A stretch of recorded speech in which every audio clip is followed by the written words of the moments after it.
Hey guys, how's it going? It's been another month, and Kent and I are back for episode 19 of Kent at Your Own Risk. Kent, I hope you're doing okay. I'm doing pretty good, but I have been exposed to COVID-19 at this point. Thank you, coworkers. I don't have any symptoms so far, and I'm 12 days in, so I seem to be doing okay. I guess I could be asymptomatic, but nobody else who's been exposed to either is showing anything, so knock on wood. So, were you stuck in quarantine for a while? No, because by the time we found out from our coworker that he came back positive, it had already been 8 days since we had seen him. So, Gotcha. Yeah, my buddy who works in corrections, he ended up with it, and then his fiance and her daughter, all of them tested positive. Only the boy didn't. So, interesting. I don't go out. I'm a hermit, so I'm not exposed to hardly anything. So I've been safe from that. My mom's on week 7 of the hospital though. Mm-hmm. Came close to dying a few times. She's doing better though, I think. That's good. That's good. I mean, by the time we found out, those of us who had all been around him, he could have potentially just gotten it on our days, because he got sick on our days off. Called up, hey, I'm sick, I'm getting tested, and then the results came in on our next group of days back at work. So, I mean, potentially he could have gotten sick, exposed, got it, contracted the symptoms really fast, and everybody was safe, or he could have had it when we worked, and we're just hoping to God that, nobody else gets it. It's one of those, it's still a weird... It's a weird thing because I feel too many people are kind of looking at hey, we're pretty safe, we're in the clear now, and we're really not. Yeah, quite. I mean, you look at the cases, and the cases are getting bigger as everybody is finally just fucking, oh yeah, let's reopen everything. So if you're listening to this, the 4 of you who do, just, be safe and be smart and stop laughing, hon. And, wash your hands. Anyways. Yeah. Outside of that, I'm doing pretty good. Good. You've been able to duck away from the ongoing race war that's going on. Yeah, I mean, the fact that the only places I go are work, home, and the gas station makes it really easy to avoid that. Yeah, that's good. I fortunately avoided it, and it was weird though. My mom got transferred to Albany Med, and she got transferred on a Thursday or Friday, and that's the weekend that all the rioting and stuff began. I was like, well, that's comforting, because I mean, here in Fulton County there ain't shit for riots. At best there's some protests or whatever, but Albany things got a little bit more serial. So, well, I mean, Fulton County, the whole county is 50,000 people in a fucking huge ass area. Albany is 100,000 in a much more condensed area. Right. And I mean, obviously this area is significantly more whitewashed than Albany, I would say. And so, just a different setting, I suppose. So, but fortunately, been able to avoid that, and that's I don't know. There's really not much to say about it that without getting all fucking philosophical on it. It's just we have a race war going on during a pandemic, so congratulations on that, America. That's impressive, right? I saw somebody posted on Facebook, and the aliens are like, shit, have you seen what's going on Earth this year? The fucking USA is going insane. They're throwing everything at the kitchen sink at the fucking storyline. It's really we are our own virtual or our own reality show right now. Just, South Park did an episode, I think it was season 7, called "Canceled," based on that whole premise. And if anybody was watching what we were going through right now, yeah, they'd be like, Jesus, they really, the producers are really upping the ante here. So, and we haven't even got to the election yet, so, fuck, man. 2020 is going to go down as one of those memorable years, if nothing else. Maybe the Mayans were off by 8 years. I'm inclined to wonder about that myself, but anyway, We've got a really exciting one to go over this month. Something I've been wanting to do since we started doing the block back in, what was that, like 2016? yeah, that was a while ago, because, yeah, it was probably 2016. That makes sense. But we're going over the Saw franchise as a whole, and having rewatched the whole thing in the last 3 weeks or so. I think that was when my Blu-rays came in, finally. Yeah, I'm looking forward to get into it. Although, let me say this. The Blu-ray package I ordered off of fucking Amazon was like the bare bones fucking most minimum Blu-ray package I have ever seen. Like, it had the movies, and that's it. It was all in one small ass box, right? One small ass like, box. Not even a box. 3 discs. You know, like... Yeah. And all it was the movies. Hey, I've got them. You know, I guess I can get by without... It came with the digital codes, or no? It did. Yeah, we got the digital. Okay, yeah. Funny story, my digital codes got added into our iTunes account instead of our Vudu or Movies Anywhere account. So now when my son goes to log in to play his Disney movies, there's Jigsaw, Saw 1, Saw 2, Saw 3, and then his list of like Disney animated movies that we have saved. So, well, I mean, there's that. Someday I'm gonna come home and he's gonna be fucking traumatized. Jesus, yeah. I actually remember this was like one of the very first digital movies. I know the first one I ever got was Seven Psychopaths, but this was like right after Seven Psychopaths that I got the same package that you'd gotten, and yeah, I was very disappointed in the Blu-rays, but the digital codes worked, and actually they gave me an extra free movie. They gave me Saw 3D, both rated and unrated. So, bonus. Here's a question for you. When there's a movie that comes out in both versions, do you watch both versions? Like, no. Or do you just watch the unrated version? Okay, so here's the thing. If it's director's cut, always watch director's cut. If it's unrated, always watch the unrated. Just because I'd rather just get everything out of the way. Have you ever seen a circumstance, though, where the unrated version was worse, or the director's cut was worse than the original movie? Yeah, sometimes there's stuff that's just tacked on that just makes the damn thing too long, or they added in too many scenes that you really could... trimming it was the right idea some of the times. Wasn't like Apocalypse Now, like, didn't they add a shitload to it?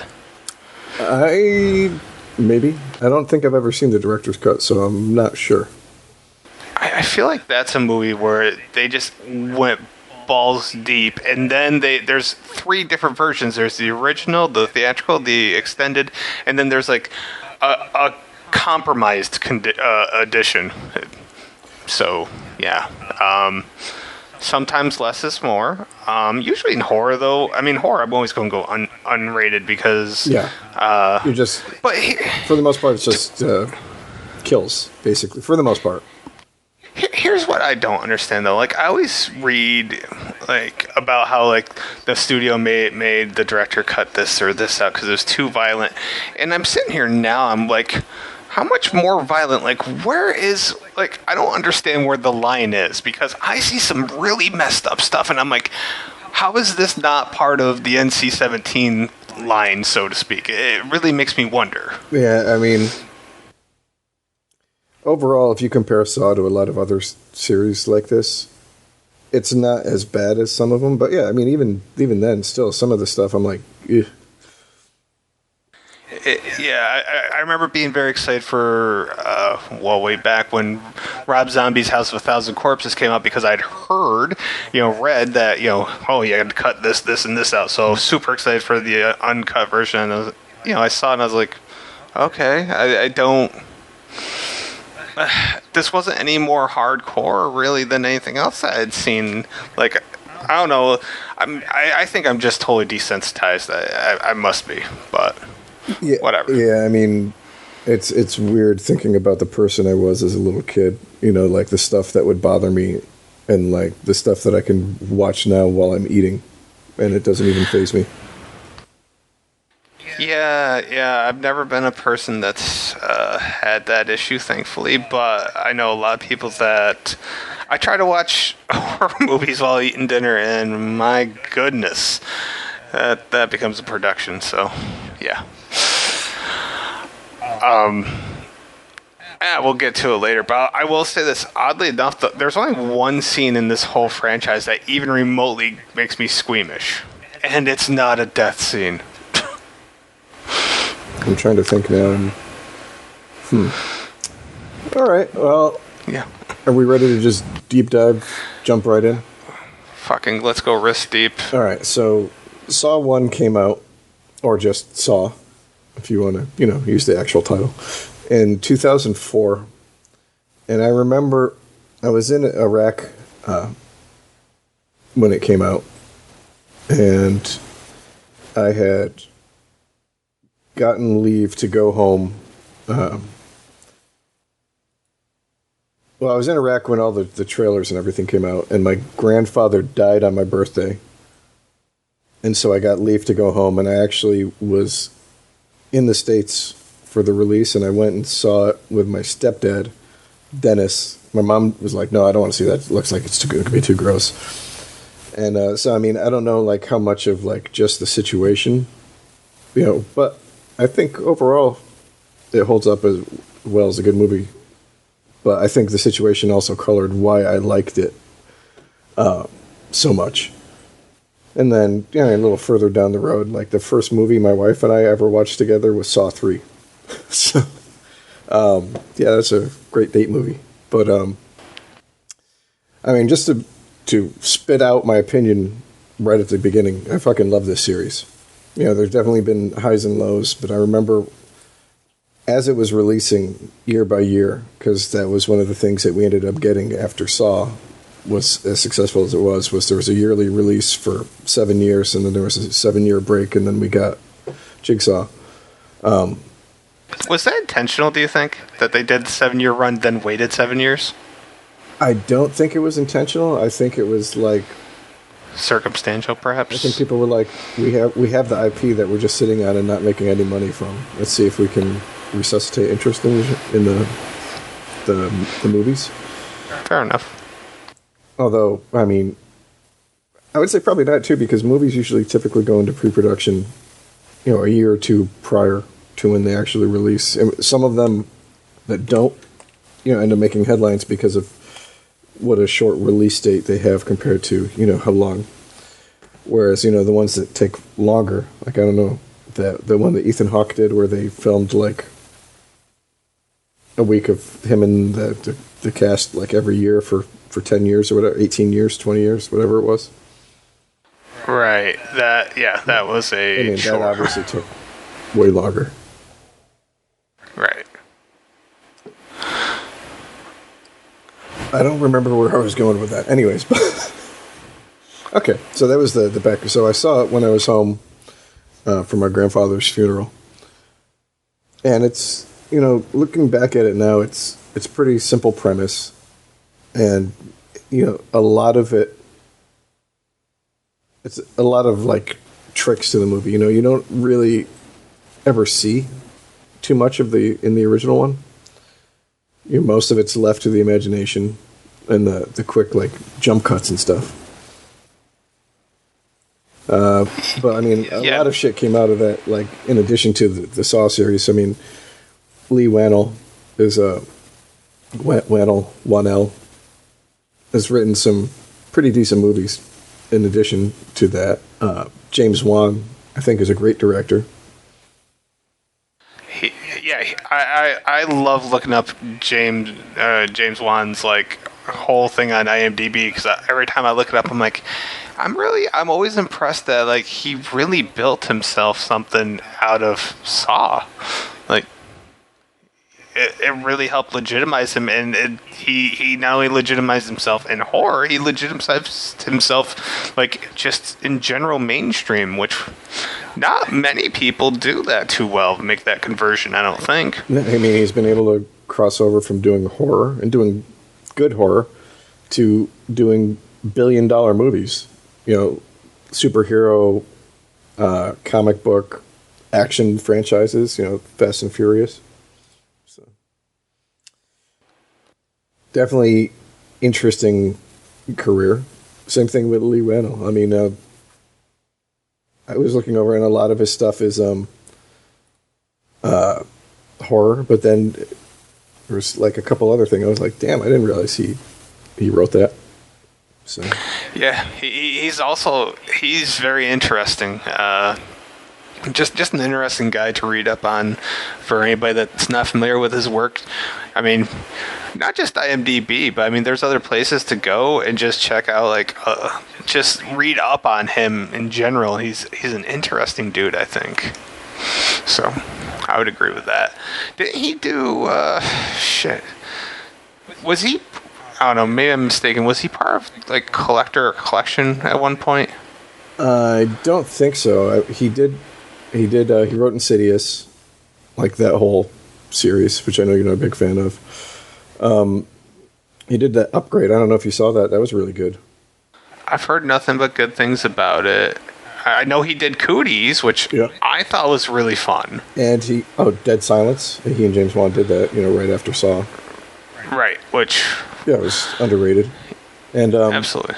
He did the Invisible... He wrote the Invisible Man one that just came out that, like, hearing nothing but good stuff about. Yeah, I've heard really good things about that one. Huh. Yeah, I have no idea what the hell I was talking about with Collector. I don't know. I'm confusing him with something, but that's okay. It happens. Yeah. I mean, the movies confused each other with something, so... Jesus, yeah. But actually, a lot of this stuff was actually based on nightmares that James and Lee had as kids, actually, at least for the original Saw. Dude, could you imagine what your childhood must be like if that's the fucking shit that you're dreaming about? I can really relate to it, man. So, yes, I can, and it just makes me happy to hear this. I don't know if happy should be the reaction I have, but it did make me happy. Well, I mean, it had a pretty decent cast for. I mean, the budget was under $1 million, and it ended up making like $80 million in the theater. Yeah, overall, it made over $100 million, and I only know that because the whole thing with Carrie. Is it Carrie Elwes? Is that how you pronounce it? Do you know? I always pronounce it Elwes, but I could be fucking saying it wrong. Yeah. So, anyways, fucking Gordon, like I don't know if it was part of the like a verbal thing or whatever, but obviously that's why he wasn't in any of the other ones until you get to part 7, because there was the contract dispute where he was under the impression he was supposed to get 1% of the profit, which would have been a damn fine payday, all things considered, and I guess they settled out of court. So. Yeah, like they made a buttload of money off of a short film that they shopped around for a while. And I mean, since we're kind of talking about the casting, I think the casting director asked Lee who they wanted for Amanda, and he's like, well, I used to have a crush on Shawnee Smith, not expecting remotely at all to get her, and sure enough, that's how they got her. Yeah, I remember hearing that too, and like that's cool. Like, could you imagine?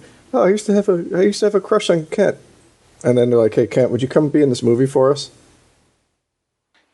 Yeah. Well, I mean, what else would?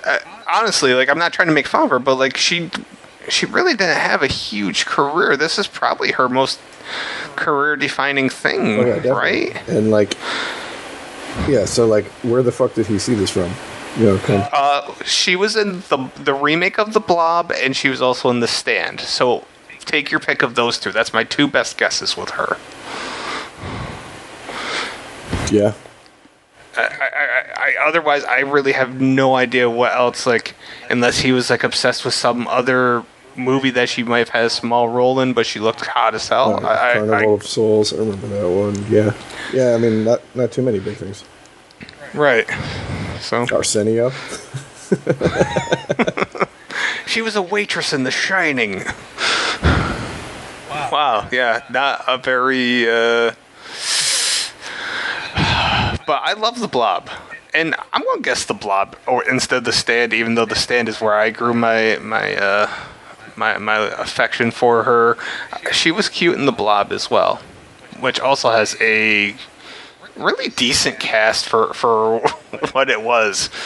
Just saying. Yeah. Not a bad movie. Yep, gotcha. So, I mean, anyways, the whole premise is Jigsaw is not a serial killer, but he's a serial killer. You know, he never murders people.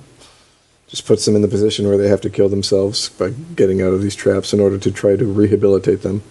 I think, extendedly, when you start looking at the whole mythology after all the movies come out, that breaks down. But, you know, for a single movie, it worked and was an interesting twist. I mean, you basically have a bottle drama where they're stuck in one room for 90% of the movie and everything else is flashbacks. You know, you had cameos by like Danny Glover, Dina Meyer, Michael Emerson before he got big. You know, Monica Potter again before she pretty much got big. Yeah, it's all right. Normally, I don't go that far off on actresses, but my goodness, the three big name females were all women that I really, really liked in other stuff beforehand. So that was really cool. Like, I loved Monica Potter in Con Air, and was that before? Yeah, I guess it was before Saw. Oh yeah, that was in the 90s. I'm actually redoing all my blogs because all my blogs for Saw were written back in 2013, and I apparently was a jackass back then, so all my blogs were terrible. So I'm really redoing them, and yeah, I was like noticing how good the casting was, and Danny Glover delivers a sneaky good performance here. Yeah, I mean it reminded me kind of like. Do you ever remember, what was it, Switchback? Nope. He plays a serial killer in that with, it was the first thing I saw Jared Leto in, and Dennis Quaid's in it with him, too. He's an FBI agent tracking him. It kind of I mean, he's not a serial killer in this, obviously, but, like, the nuance of the performance kind of reminds me of that. Oh, yeah, I really liked how they... I mean, his character probably goes through... He goes through a lot of changes in it, and he delivered on all of them. Plus, I mean, Detective Tapp, I'm pretty sure in the Saw video game they reference Detective Tapp quite a bit. I'm pretty sure that he's the character you get if you download the Saw thing for Dead by Daylight. You get Amanda as the killer, and he's the survivor. Well, there we go. A game I haven't played, but I think I own on both PC and Xbox, so... Yeah. I mean, I don't know how deep you want to get into this individually, but I like the movie. One of the things that I respect about it too, going back, is how much they're able to do without showing, the gore. Right, like, I mean, what was the goriest thing that happened in it? Would you say? Well, let's see. Was it Amanda going through what ended up being pig uteruses? Because I had to look that up. Shit, where the hell was that in this one? That was when she was ripping open her cell, or her roommate there to get the key. Like, that's what the blood and guts were made up of, was pig fetuses. Either that, I mean, they show it a little bit when Carrie or Gordon goes to cut his leg off, but they don't show the whole thing. Right, like, had they gone through and shown the whole thing, that would have been an obvious one, but they didn't. They don't really show you anything with the second dude. No. And you see, like, the body for the first... maybe the shotgun. The shotgun was brutal, and I would also say the slicing of Danny Glover's throat was pretty damn awesome. Nothing that we hadn't seen before, but the timing of it was good. Sometimes you're watching this and you're just like... Yeah, I don't know if it's because I know what's happening, but I feel like the first time I'm watching it, I'm just sitting there like, no, just chill for a bit there, guy. Like, you don't need to keep trying to be a hero. That whole thing where Danny gets his throat sliced actually annoyed me. Still kind of annoys me to an extent. Like, he's so intent on it, and then like he just lets one little thing distract him. Well, you're kind of blowing your load there, I feel. I mean, that's all. The biggest thing I think for like most of these, and they answer it a couple times in some of the later ones, but like, how many times in these movies are you seeing the cops going in with like no fucking backup? Yeah. Like into a fucking, like the first one they get a little bit of slack because it's the first one. But you're going into like fucking abandoned buildings owned by like this fucking madman who's building these elaborate death traps like all over the place and just fucking murking people left and right underneath you, and you're still running in without backup.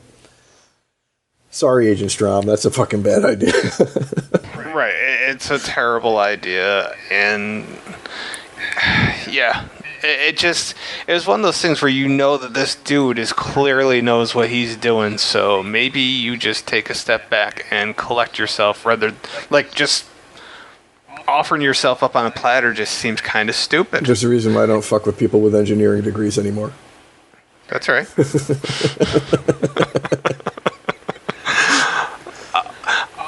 What would you say about people that would either say this is basically a horror version of Usual Suspects because it's just a big twist reveal at the end and nothing else, like zero substance? Like, because there's a lot of people that basically, when this came out, just basically said it's kind of no different than Sixth Sense in that it's just a big twist and not much else. I would disagree. I mean, it's been imitated now enough, and I don't really think I guarantee that this first one doesn't fall into the whole torture porn genre. It might have. No, it doesn't. It might have spawned it, and I would say some of its successors definitely do straddle that line, if not jump completely in there. But this one is, it's almost more of a mystery than any kind of horror movie. And for every scene that, like, Carrie and Lee, like, overact, there's also a scene in there where they're, like, doing some pretty well nuanced shit that I think gets overlooked. The overacting happens mostly in the final act, especially Gordon. Like, he just goes for it, and you can tell he's having fun, and then they add the nice, like, give him the really pasty white complexion. I'm like, I'm loving this. I don't care how cheesy it is. I'm loving it. Yeah, I mean, I actually thought that Lee did good. Yeah, no, I mean, like, I think, like, every time I think about the overacting, I think about the scene where he pretends to die from the poisoned cigarette. So funny. And yeah. I'm like, dude, no one in real life would pretend to fucking biff it like that. But yeah, there's a lot of incredibly subtle stuff in here. You know, for the twists, yeah, I mean, it is kind of Sixth Sense, but none of it's fake. I mean, if you look, and like the ending montage is one of the best in the whole series because they take it slow enough to show, and they put the focus on all of this shit that they were showing. It wasn't cheated. You obviously didn't know enough to know at that point, but when you go back and you watch it on a second viewing, you can see that everything that they reveal was in there. Some of the shit in the later ones kind of, you would have had to have been fucking psychic to fucking figure the shit out, but yeah, for me, I call bullshit on people that say, "Oh, I just knew that guy in the middle of the room was alive the whole time." Like, you knew that, and you knew, like, the whole outcome of it. I'm like, so either you know spoilers or you're just talking out your ass. Like, I get it. There are some people that could have easily just as randomly predicted it, no different than me saying during Sixth Sense that, the whole dead people thing, which is exactly what I did. It happens. You can get lucky every once in a while, but the people that are just like, wow, I knew it because I was paying attention. There really wasn't enough clues there for you to make that deduction the first time you're watching it. No, I don't think. They never. You never see his face when he's down there on the ground. and B, they don't show you enough of Tobin Bell in the bed in the hospital to put together 2 and 2. But did you see the drawing of his? Probably not. Yeah, Okay. I always find it interesting that when people watch movies and they stay outside of them enough to try to do all this guesswork and stuff. When I watch a movie, if it's a good movie, I'm invested in it. I try to picture, pull together stuff at the end, but I'm just focused on what I'm seeing in front of me. Sure. I remember one of the things that got me about The Sixth Sense afterwards, I was like, oh shit, yeah, I thought it was weird that Bruce Willis was in the same fucking outfit for the entire fucking movie, but now it makes sense. God, I really wish I didn't bring up Sixth Sense, because now we've brought that movie up too many times, and I really hate that movie. Makes me sad. On another note, when you first see John in the hospital, on his little hospital tray table there is a drawing of the reverse bear trap. No shit. Yeah, I have a screenshot saved on my computer from way back when I first learned about it. I was like, holy shit, I gotta go see if that's a thing. And yeah, it sure enough is a thing. So, I'm sure there was a couple of eagle-eyed viewers that were like, whoa, whoa, whoa type thing. But by and large, you're not gonna... It goes by, it's so quick. And especially because it's in the background and it's not what the camera's focusing on. So that's typically right now what your eye's going to focus on. Do you feel that... I didn't quite understand. Maybe I missed it. Why was Zepp part of the game? What did he do to deserve to be part of the game? We just don't know enough about him. He said, I forgot what the actual words were when they play his tape. Yeah, I wish he was probably the one character I would have liked. One more minute of screen time for his story would have been nice for me. Hold on, there's actually a question right on the IMDb page. DB. Okay. It is not explicitly revealed. Fair enough. Now, you mentioned the whole final montage thing, and I'll say this. There's nothing in horror movies that gets me quite as excited as the final reveal montage for every Saw movie, because you got the great music playing, because the soundtrack itself is awesome. I mean, and when I saw that first fucking trailer for Spiral, and they didn't have the whole title out yet, and so it's like, oh, what's the fucking Chris Rock movie? And then the music starts playing, and I'm like, holy shit, is that what I think it is? Yeah, and here's the weird thing, though. The soundtrack prior to the final montage was terrible. It was loud music, overly loud, aggressive music. And I'll say this. All right, maybe I'm wrong in saying this, but I think I'm right. I feel that Saw fell into the early 2000 horror trap in a few of the scenes where just the cinematography, they tried doing that rapid pace stuff.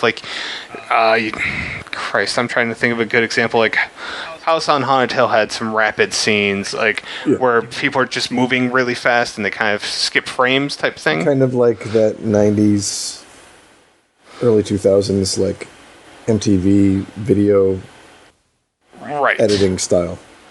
I wish they didn't need to go that route to make the scene Amanda, for instance, her whole thing. They had loud music, and the loud music was trying to get us into the vibe. They could have they didn't have to go with such loud music, and they didn't have to film it in that way, and it still could have been equally as effective. Just my personal opinion. But yeah, by and large, I mean, I don't want to say this was the first effort, but this was their first feature-length movie, I'm pretty sure. This was a hell of a thing. And above all, for me, I remember watching this. I remember being cheap. I remember downloading it. I remember seeing it, thinking, I really don't care for this. And then I had a friend come over, and he hadn't seen it. I'm like, all right, I'll watch it again. I didn't dislike it, but I was like, this was a perfectly average horror movie with a good twist ending. And then I watched it again, and then I liked it so much, I was like, you know what, I want to give it another shot down the road, and eventually, probably, 20 times later, here I am.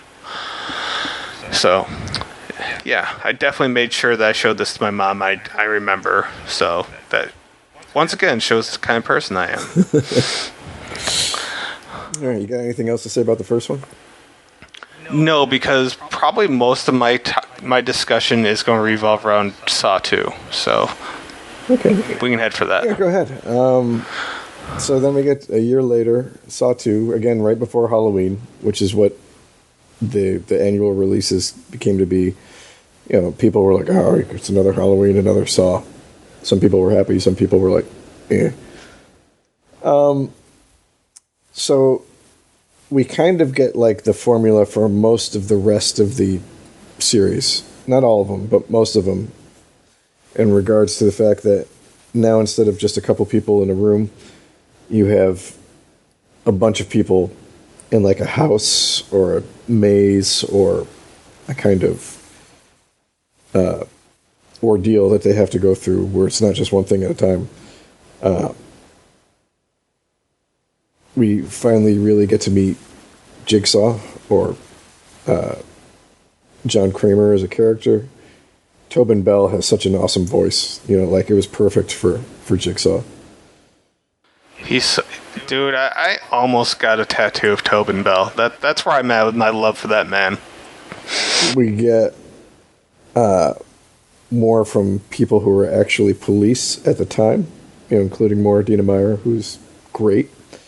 Can I just say, isn't it funny that if you look at like IMDb, she's always credited as just Carrie. She's not like detective or anything else. She's just Carrie. I always found that kind of weird because everybody else, it's like Detective Matthews, Detective Rigg, or Hoffman, yeah. Whatever. She's just Carrie. We got Donnie Wahlberg taking over for the overacting in this one. I did it. Dude. Come on, it's a good reference. It is a really good reference. I might have lost somebody on Blue Bayou. I'm not sure. One of the only things I've seen Emmanuel Valle in after that one Need for Speed video game that she was the main character, and she's really hot. I don't know. What do you think about Saw 2? I want to ask your opinion before I throw mine into the fray. Okay. It's easily the best Saw movie in the franchise for me. I kind of wrote at length in the blog, which will be at 9deuce.com by the time that I finally post this podcast. The thing is, this movie reinvented the franchise, even though it's only part 2. But it reinvented the franchise to allow it to actually be a franchise and actually have successful sequels. Because had they just tried to do like this random like surprise twist at the end in the same way that Saw 1 was, the franchise would have just died in the water after part 2. But because they reinvented the wheel, so to speak, and still wasn't a slasher, but they just changed it just enough to have like this whole group vibe rather than, like you said, the two people. It saved the franchise. And if you think about like Halloween 4 saved Halloween, Friday the 13th 4 saved Friday the 13th, Nightmare on Elm Street Part 3, so on and so forth. It's funny because Part 2 rarely saves the franchise, but in this case, this film saves the franchise. And the twist was still just as good because this film taught us, if nothing else, just listen to what the hell Jigsaw says when he establishes the rules. If he says the word safe like 5 times, maybe think about the safe. If he tells you, all I'm telling you is just to talk to me, maybe you just sit there and talk to him. Like, you learn. This film teaches you more about the rules and why they're in place. And I don't know. I thought it was really good. I thought the dude, Glenn Plummer, who played Jonas, was awesome. There was a few characters like Laura that I didn't care about, but like Obi in his little bit of time I thought was dynamite. So for me, there was a lot to love personally. You? Wow, I'm kind of feeling bad, but this is like my second to least favorite out of all of them. Yep, you should feel shame. No. I definitely agree with you though that like this is what allowed it to be a series, and like I said, it basically formulated the way the rest of them go. It's not like it's a bad movie. I just there were ones I liked better. Like it was definitely more violence and gore than the first one. You know, and you can I don't know. I think we could probably attribute that to the change in director. Like Darren Lynn Bousman, he's done a bunch of stuff that I've actually liked and seen. Like Repo the Genetic Opera is one of my favorite musicals. I mean, being a horror musical, it's kind of weird. But he's also done some stuff that's just kind of, Like, I don't know how much of his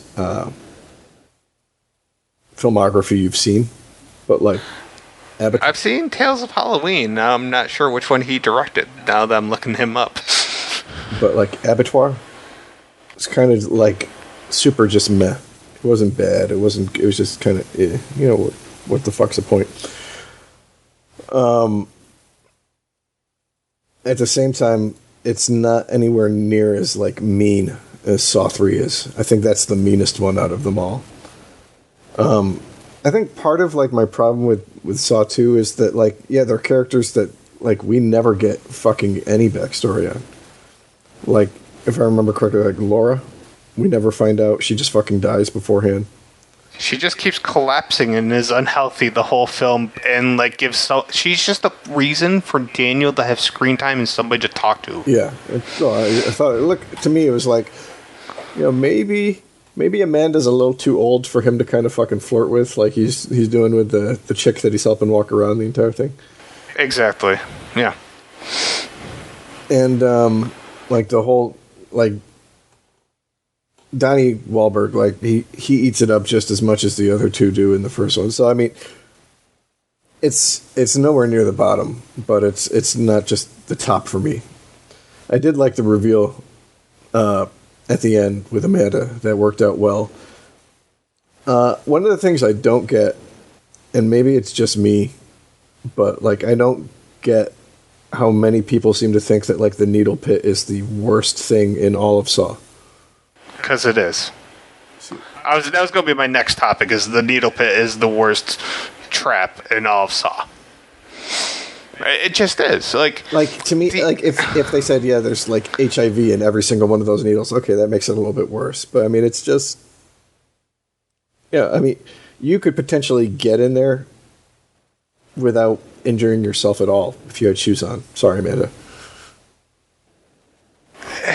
Here's the thing. All those needles looked horribly filthy. They did. They looked filthy. You know, the one like close-up shot you get. Yeah, they really like grimed that up for that shot. The thing is, like, you're constantly going to get poked and prodded as you're digging through, and you have to dig through. And I mean, I don't know. It's like they got you like. We're led to believe that they got used needles because they were grimy as fuck. So like, if Amanda's in on it, like she's subjecting herself to potential diseases. Like, I found that part just a little weird if I put it in that context. Simultaneously, just to go with real world consequences, most of the stuff that would technically be a lot worse, they aren't as worse for me because this took a minute. She was just in the pit of needles for a minute, just constantly getting prodded, and like, I don't know, like, dude, this is something I've had numerous conversations with people about, which once again speaks volumes about me and my life. But yeah, I've talked about this, and for me, pound for pound, this is the definitive trap, despite nobody dying from it. Wow. I mean, yeah, okay, I guess I can get it. Like, I mean, I've given myself IVs before. You know, one of the things you had to do when I was in the military and getting certified is you have to be able to give yourself an IV. Like, see, I don't do well with giving myself needles, but needles themselves don't bother me. You can stab me all you want with needles, and I'm pretty chill about it, for, you know, within reason. I remember when I was in high school and I cracked my kneecap. I split the skin over it when I hit the wall. So I had to have a couple stitches because it was one of the things where the skin split rather than just cut. Right. And when they do stitches, I'm sure right? You've had stitches before. Yeah. Where they have to lift the skin far enough away that when they're doing the needle through the hook, that they're not actually jabbing your muscle or any of the shit on the inside. Dude, like, right. I thought my mom was gonna fucking pass out, like, in the middle of she got, like, as white as the background on my Internet Explorer screen right now. I was like, whoa, you might want to sit down, Mom. And me, I'm just watching it. I was like, I can't feel it. They gave me, Novocaine or whatever the hell like local anesthetic type shit. The topical whatever. anesthetic they used was. I'm like, it looks weird. I'm certain that, like, if I ever had something done, where they pull out the bone saw, I probably would be looking away at that. But needles don't bother me. Wow, I didn't know you had to give yourself IV. Like when I had my stomach surgery, when I went home, I had to do like a week where I had to give myself a needle to the belly, and it wasn't like insulin or anything. I don't remember what the fuck it was, but I just couldn't do it. I made other people do it for me. It wasn't painful, but I tried to do it. I hated it. I hated actually doing it. You had to be able to give somebody else one, and you had to be able to give yourself one. In case in a situation where, like, you need to be able to keep yourself alive in order to keep somebody else alive. Luckily, the only people they made us trach were the practice dummy. Oh, okay. Makes even more sense. But yeah, I think too they were kind of just finding their way with the traps in this one. Oh yeah, this was like this wasn't a brand new movie, but by and large, this was a different enough concept that they were once again kind of like relearning, and this was the basis for at the very least 3, 4, and 5. I would say definitely. I think it's interesting too if you look at the trivia for it, that the director was trying to make a different movie previously before Saw came out, and then when they saw that Saw was a hit, they're like, "Hey, would you be willing to work with Lee to redo the script for it and make it a Saw sequel?" Yeah, that is pretty interesting. Let me ask you this: what were your thoughts on Frankie G's performance as Xavier? I don't know who he is outside of this movie, but he is definitely a little bit over the top in this one. He reminds me of like every hostile guy in every Cube film. So all three of them. He really did kind of look like the dude in the first one. Since I haven't seen the second and third one, I can't really. Yeah, he really is a lot like the first dude in the first. Yeah, it's funny, and I don't know. Like I've only seen like 3 of his movies. I've seen this. I saw The Italian Job, which I absolutely loathed, and Dead Man Down. Was he the dude they brought in The Italian Job? Dude, I honestly can't remember that. I'm glad I can't remember a damn thing about that movie. That movie angers me.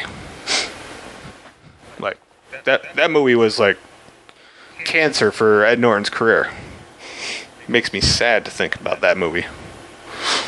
Okay. And Ed Norton actually didn't want to do the movie either, but that was the only way he could fulfill his 2 film roles for the studio. They said, if you just do this, we'll count this as your last 2. And he knew it was bad. Yeah, the script was definitely not that strong in that one. It's great talent in it, just horrible execution. That's all. Definitely. I feel this is an okay question to ask, even though we haven't got to part 3. But when you think about it, Shawnee Smith's hair, better in 2 or 3? Definitely better in 3. Okay. I'm not, short hair on women can work. My wife has done it a bunch of times. My mom's done it a bunch of times. But, like, short hair with bedhead combined with, like, crazy look, I mean, it definitely sells it that she's not, it sells the belief that she could have relapsed in between 1 and 2. before you get to the reveal. But yeah, not a good look in my opinion.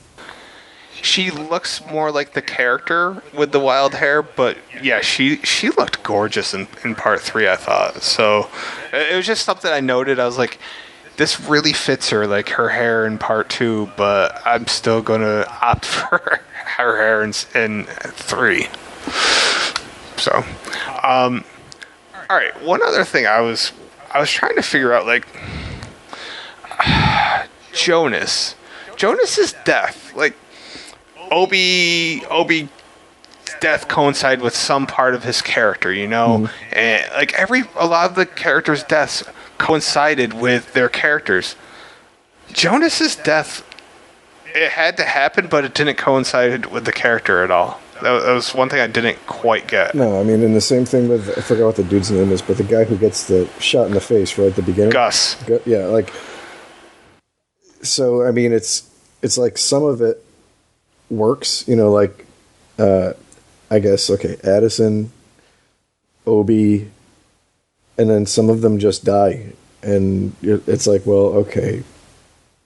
You're killing some people with a theme, and some people are just being victims, and some people are there just to progress a plot. So it really, yeah, like Gus was just there to progress a plot, and that's fine. We knew all 30 seconds of Gus. I was fine losing him, but Jonas, on the other hand, was given substantial screen time. Was really a great, likable character from my perspective, and just kind of went out in a weird way. And I just found that incredibly odd from a writing standpoint. And I completely forgot what else. I know what else I wanted to talk about. Let's take a moment here and make fun of how dumb Addison is. With the trap? Yeah. Dude, yeah. So many times I look at like how people die in these movies, and I'm like, if you just like, I don't know, didn't reach your hand all the way in, you like maybe just push the shit up with your fingers on one hand and reached in when you had this shit extended all the way on the other, and then you're like, oh, oops. Dude, it's the single most offensive trap to me in my mentality. It's this, as much as I love the needle pit, like this weighs down everything good, because why would you reach up to the second hole? And I'll also offer this as something to think about. They explicitly show Amanda cutting her or slitting her wrist or whatever you want to call it in this film. Why not give that character trait to Addison to add to that? Like, we didn't. Who cares if Amanda's slitting her wrist? You could have shown. Obviously, she cut her thighs. We saw later on. So, like, give that character trait to Addison. That would have helped a lot with that, at the very least. Just horrible. And also, like, did that door just magically appear because nobody else had found that door, and suddenly, like, she just finds it? And it's one of those things where, all right, the door is there. Well, the only other thing you could think of there is, when they're first looking around the house, Amanda's the one who's leading them to all the other spots. Right. So did she go up the door and like fuck around? Oh, play with it just a little bit. Oh, nope, it's locked. Can't make it in. It's stupid stuff like this though, because I'm a glutton for stupidity. Like, I mean, because I'm going to be doing Maximum Overdrive in 9 days. Like, this movie has enough great things and enough really dumb things to make that perfect combination of entertaining as hell for me. Because there's a lot of really dumb things about this, and I know I overgrade this film, and it's strictly on my enjoyment factor. And Corey Matthews' older brother in Boy Meets World named Eric Matthews. That's right. So you're saying Boy Meets World leads into Saw? Well, Home Alone does, so why not Boy Meets World? There you go. Let's ruin childhood things for every kid. Absolutely. That's what I'm here for. That's what I'm all about. So you said this is your second to least favorite? Yeah, it's... Okay. Maybe, it might be my third. Like, well, I'll do a complete ranking later. We'll get to it, yeah. Okay. All right, I've had my say about this. I don't know if you have anything else to add. No, I really don't. I mean, I liked it. I liked it a lot. I liked it enough when it came out to definitely be looking forward to Saw 3. Do you feel that they fell into the same... I don't know. Do they do it in every single Saw? Like, I noticed that at least in Saw 1, 2, and 3, that they have at least one scene with the same type of cinematography that I was talking about earlier. Like, it felt like a must-have for some reason in the early Saw franchise. Part of it in the early ones was it fell into all this, the majority of the traps, and it was a way for them to show gore. But gore and like a frantic vibe without explicitly showing it. Like compare like the deaths in Saw 1 and Saw 2 to like the chick who gets her eyes gouged out in Saw final chapter. Oh yeah. That's way more blatant, no cutaways or anything in that, so. All right, I'm good with moving on, and I finally opened up my window because it is 79 degrees in here, and that's not normal for me.